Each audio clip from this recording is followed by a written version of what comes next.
Sir మరోపక్క మొన్న జరిగిన కశ్మీర్ పహల్గామా దాడికి సంబంధించి ప్రతి భారతీయుడికి ఒకలాంటి బాధాకరమైన సంఘటన, అది మన ఇంట్లో జరగలేదా లేకపోతే వేరే వాళ్ళ ఇంట్లో జరిగిందా అని అంటే ఆ సంఘటన చూసిన ప్రతి ఒక్కరు హృదయాలు కలిచివేయబడ్డాయి. ఇలాంటి సందర్భంలో కొంతమంది సౌత్ కాంగ్రెస్ నేతలు పాక్కి అనుకూలంగా మాట్లాడుతున్నారు. అలాంటి వారు మీరు అంతా చదువుకునే హాయిగా పాకిస్తాన్ వెళ్ళిపోవచ్చు అంటూ డిప్యూటీ సీఎం స్థానంలో ఉన్న పవన్ కళ్యాణ్ గారు వ్యాఖ్యానించడం మీరు ఎట్లా చెప్తారు, ఎట్లా చూస్తారు?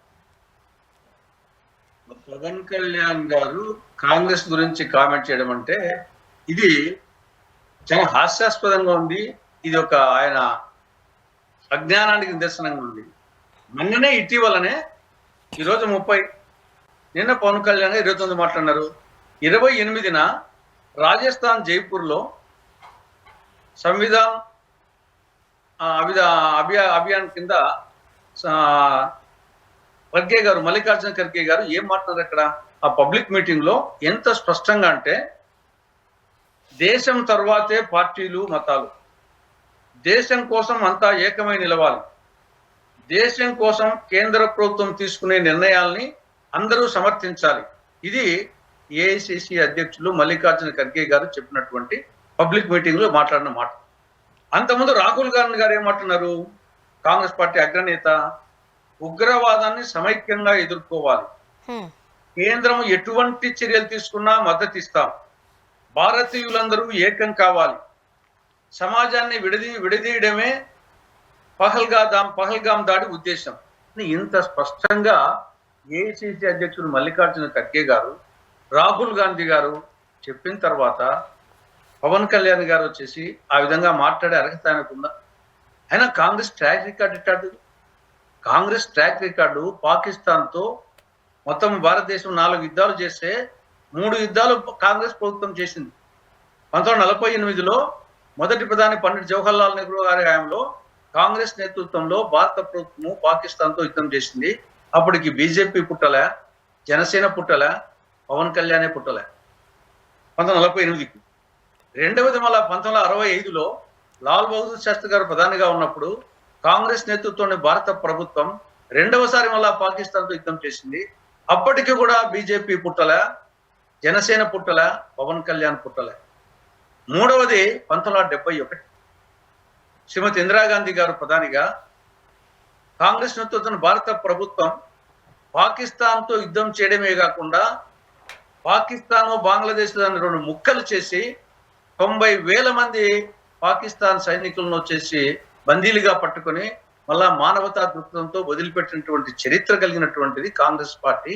అప్పటికి మూడోసారి యుద్ధాన్ని కూడా బీజేపీ పుట్ల, జనసేన పుట్ల, పవన్ కళ్యాణ్ 3 నెలల పసిబాలుడు, 3 ఏళ్ళు కూడా కాదు, 3 నెలల పసిబాలుడు. డిసెంబర్లో భారత్ పాక్ యుద్ధము, ఈయన సెప్టెంబర్లో ఏం పుట్టాడు. కాబట్టి ఇటువంటి పవన్ కళ్యాణ్ వచ్చేసి ఇంత ట్రాక్ రికార్డు ఉండే కాంగ్రెస్ మీద వచ్చేసి ఆయన ఆ విధంగా చేయడం అనేది అవివేకం లెక్క.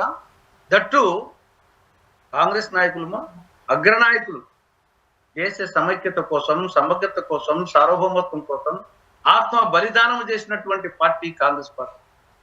1948లోనే మహాత్మా గాంధీ, 1984లోనే ఇందిరాగాంధీ, 1991లోనే రాజీవ్ గాంధీ ఆత్మ బలిదానం చేసినటువంటి పార్టీ కాంగ్రెస్ పార్టీ, అగ్రనాయకులు. కాబట్టి అటువంటి కాంగ్రెస్ పార్టీని ఈయన వచ్చేసి పాకిస్తాన్ అనుకూలము, దేశం నుండి వెళ్ళిపోమని చెప్పే దమ్ము ఈయనకుందా? వచ్చేసి నీకు దమ్ము ఉంటే నిన్న 23వ తారీఖున అఖిలపక్ష సమావేశానికి భారత ప్రధానమంత్రి నరేంద్ర మోడీ ఎందుకు హాజరు కాలేదో అడగండి దమ్ముంటే. అక్కడ 5,000 మంది టూరిస్టులు ఉంటే ఒక హోంగార్డ్ కానీ ఒక పోలీసు కానీ లేడు అక్కడ భద్రత. దానికి కారణమేమో అడగండి వచ్చేసి నరేంద్ర మోడీ గారిని. నువ్వు 23, 24 బీహార్కి పోయి నరేంద్ర మోడీ రాజకీయ ఉపన్యాసం చేస్తాడు, దాని గురించి ప్రశ్నించండి. ఇప్పటికి 8 రోజులు అయింది జరిగి, ఇంతవరకు ఒక్క ఉగ్రవాదిని పట్టుకోలేదు ఆ రోజు కారణమైన వాళ్ళను. దానికి కారణం అడగండి మన నరేంద్ర మోడీని, నీకు ధైర్యం ఉంటే. అది చేతగాక దేశభక్తుల పార్టీ, త్యాగధనుల పార్టీ, దేశానికి స్వాతంత్రం తెచ్చిన పార్టీ, నవభారత నిర్మాణంలో ప్రముఖ పాత్ర వహించిన పార్టీ కాంగ్రెస్ పార్టీ గురించి అడిగే అర్హత నీకుందా వచ్చేసి? సార్ తులసి సార్, మనకి ఇప్పుడే ఒక బ్రేకింగ్ న్యూస్ అందుతుంది. ఇక విజయవాడలో ఆంధ్రరత్న భవన్ వద్ద ఉద్రిక్త పరిస్థితులు నెలకొన్నాయి. ఇక కాంగ్రెస్ పార్టీ కార్యాలయంపై బీజేపీ కార్యకర్తలు కోడిగుడ్లతో దాడి చేసినట్లుగా కూడా మనకు సమాచారం అందుతుందండి. ఏం చెప్తారు? వినాశకాలే విపరీత బుద్ధి అన్నారు. బీజేపీకి వచ్చేసి వినాశకాలం దాపురించింది. దేశభక్తుల పార్టీని ముందే చెప్పాను, దేశభక్తుల పార్టీ, త్యాగధనుల పార్టీ కాంగ్రెస్ పార్టీ మీద, కాంగ్రెస్ పార్టీ ఆఫీస్ మీద, ఆంధ్రరత్న భవన్ మీద దాడి చేయడం అంటే మీ యొక్క పిరికి పంద చర్య. వినాశకాల విపరీత బుద్ధి. పోగాలం దాపురించిన వాడు మిత్రలాభంలో పరవస్తున్నజుడు చెప్తాడు, పోగాలం దాపురించిన వాడు అరుంధతిని, దీప నిర్వాణ గంధము, స్నేహితుల మాట కన్నడు, చూడడు, వినడు అని చెప్పేసేసి మిత్రలాభంలో పరవస్తు చిన్నేశ్వరి బీజేపీకి పోగాలం దాపురించి. సార్, ఇప్పుడు పాక్తో 36 గంటల్లో ఖచ్చితంగా ఎలాంటి విపత్కర పరిస్థితులను ఎదుర్కోవాల్సి వస్తుందో ఖచ్చితంగా చూడాల్సిందే అంటూ కూడా భారత్ రివెంజ్ తీర్చుకునే ప్రక్రియలో భాగంగా కనిపిస్తోంది. ఏం జరగబోతుందంటారు? ఇదంతా పబ్లిక్ గా డిస్కస్ చేసి ఇది ఏం జరిగినా ఇది వచ్చేసి నేను వస్తున్నా అంటే అవతల రా అని పిలుస్తుంటాడు. ఏమన్నా యుద్ధం అంటే ఎప్పుడు వచ్చేసి ఇది రహస్యంగా సీక్రెట్ గా ఇది వచ్చేసి పైకి చెప్పేది ఒకటి జరిగేది ఒకటి ఉంటాయి. కాబట్టి ఇవి ఏది ఏమైనా ఇది భారతీయుల మీద జరిగిన దాడి. నిన్న పహల్గాం దాడి వచ్చేసి భారతదేశం మీద, భారతీయుల మీద జరిగినటువంటి ఉగ్రవాద దాడి. ఆ ఉగ్రవాది వ్యక్తి అయినా దేశమైనా ఆ ఉగ్రవాదాన్ని ధీటుగా ఎదుర్కోవాల్సిందే.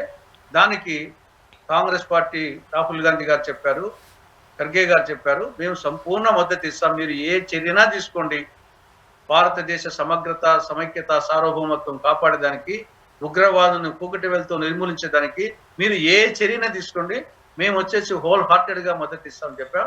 ఇంకా ఏ చర్య తీసుకోనేది అది ప్రభుత్వము ఆల్రెడీ నరేంద్ర మోడీ గారు కూడా మిలిటరీకి పూర్తి స్వేచ్ఛ ఇచ్చామని చెప్పారు.